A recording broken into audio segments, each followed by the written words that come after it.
to my channel. I hope they're all having a beautiful start to your day. I am here today to show you how to make this super easy, super cheap, and super adorable My Adventure Book or Our Adventure Book inspired by the movie Up, which is one of my all-time favorite Pixar and Disney movies out there. It gives me all of the feels. I put a picture of this on my Instagram yesterday and a lot of you requested me making a tutorial, so I ended up making a new one. Yesterday I made an Our Adventure Book for Adam and I, and today I made a My Adventure Book just for me. If you're interested in checking out how to make this, just stick around to the video. If you have any other questions, concerns, just ask them in the comments below and I'll be sure to get back to them as soon as possible. And without further ado, let's get right into this video. To create this adventure book, you're going to need 2 pieces of cardboard. Mine measured 12 inches in length and then 11 inches in width, but this is completely up to you. This is a very customizable craft.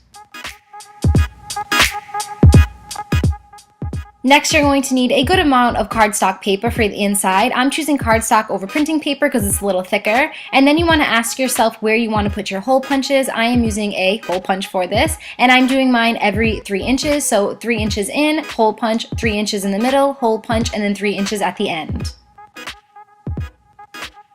Now take your original and put it on top of the rest of the cardstock paper. I'm doing mine about 5 pieces at a time and just hole punch. Again, you're just going to take your original, put it right on top of some blank cardstock pieces, make sure all of it matches up, and then just hole punch. Next, you are going to need some cardstock scrapbook paper. I got this at Michael's and most of them were about 49 cents a piece. You're going to need 2 brown and 1 red. Take the red sheet of paper, fold it in half, and then flip it over. I find that if the seam is on the top, it's easier to cut with the scissors. So just flip it over, make sure the seam is on the top, and then just cut it right through so you have 2 slices.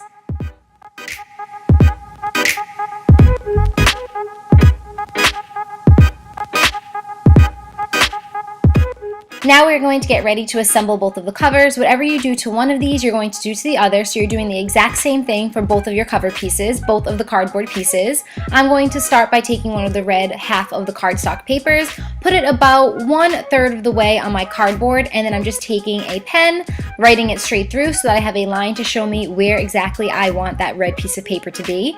Then I'm taking that red piece of paper away, taking some tacky glue. You can use whatever kind of glue you like. I just find tacky glue to be very, very sturdy. Just be aware that if you're using tacky glue and you're using a sponge brush, the tacky glue is very, very thick, so you definitely have to put some elbow grease into this to get that tacky glue to spread all over that cardstock paper. So just use that tacky glue, place it all over that section, and then take your red piece of cardstock, place it on top, and press it down.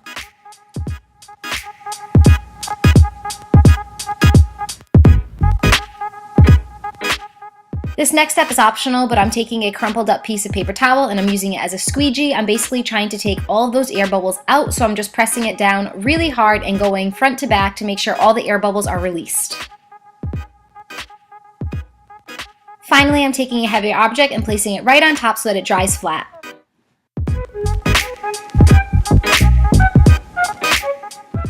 To stick on the piece of brown cardstock paper, you're going to want to follow all the same steps you just did with the red piece of cardstock paper. So I'm just placing it on, making sure it's even, taking my tacky glue, pouring it on, using my sponge brush, using some elbow grease, and just making sure I spread that tacky glue all over so that all sections have glue on it, placing my brown piece of paper on it again, pressing it down, squeegeeing it with some crumpled up piece of paper towel, and then placing a heavy object on top.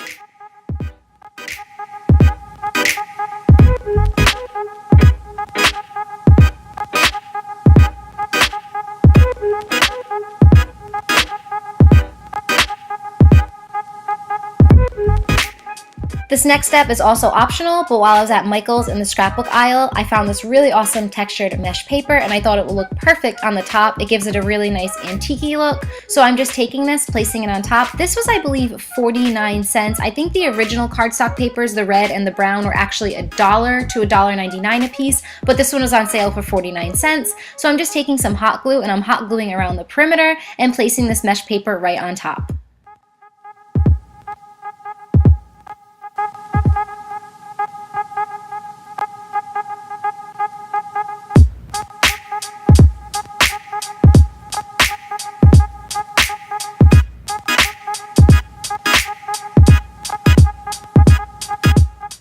At this point, we're ready to complete the cover. In order to do that, you need to flip it right on over so that the cardboard is facing up. You want to take the edges of this, not the sides. We're going to work on the sides last. We're just going to work on the top and the bottom right now. And you're going to hot glue all of those edges together onto the cardboard and hold them firmly for about 7 to 10 seconds until it is sticking onto the cardboard independently. And again, you want to do this with all of those excess pieces on the top and the bottom. We're going to work on the sides next.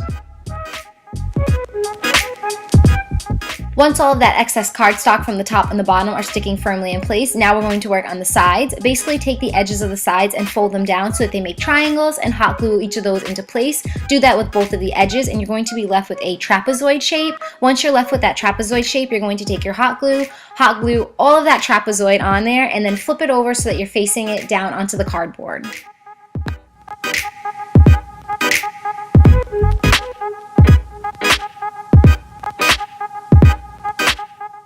Hold this down for about 10 to 15 seconds. The cardboard with the cardstock and the mesh piece of paper is going to be very, very thick, so you're going to have to hold it a little bit longer just to keep it sticking in place, and then you're going to repeat the exact same process on the other side with the red piece of cardstock paper.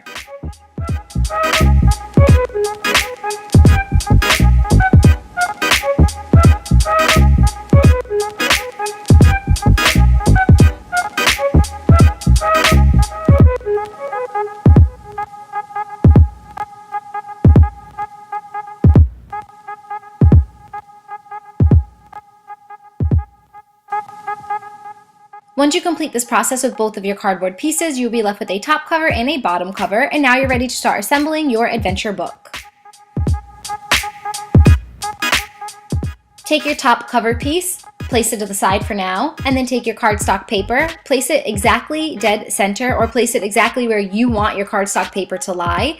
Then you're going to take a pen and just scribble in some circles. This is where you're going to be cutting out your circle pieces so that you can assemble it all together.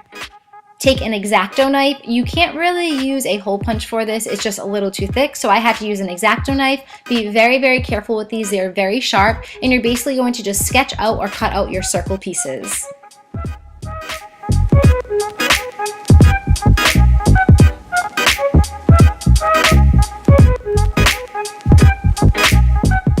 Next, you're going to take some string. I just layered mine all together because I think it'll make it just a little more sturdy. And you're going to start feeding it through both of those hole punches.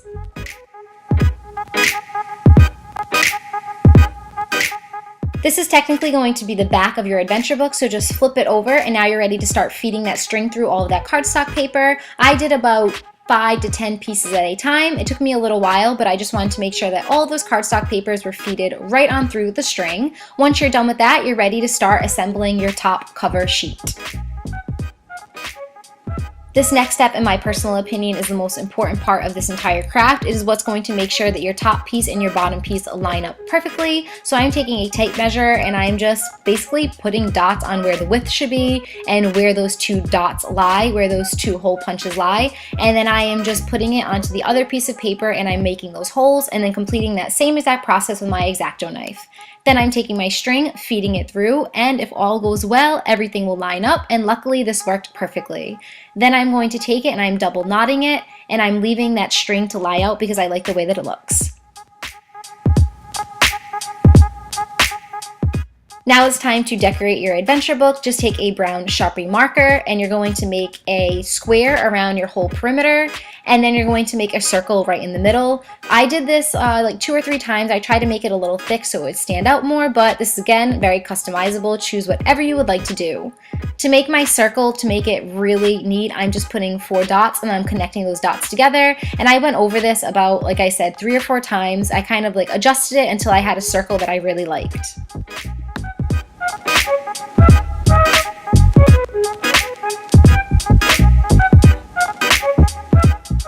One of the final steps of this project is to add on your letters. I found these foam sticker letters at Michael's. I want to say they were $7, but you can always use a 40 or 50% off coupon. They are always running 40 or 50% off coupons on full price items. You can just stick these on with the adhesive in the back, but I added some hot glue to it just to make it a little more sturdy and to make sure that it would stick more in the long run.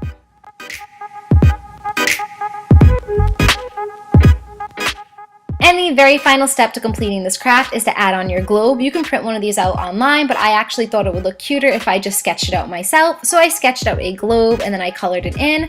Now I'm hot gluing it onto the bottom, and to make it that final authentic piece like Ellie does, I'm taking a piece of tape and placing it right on the top of the globe.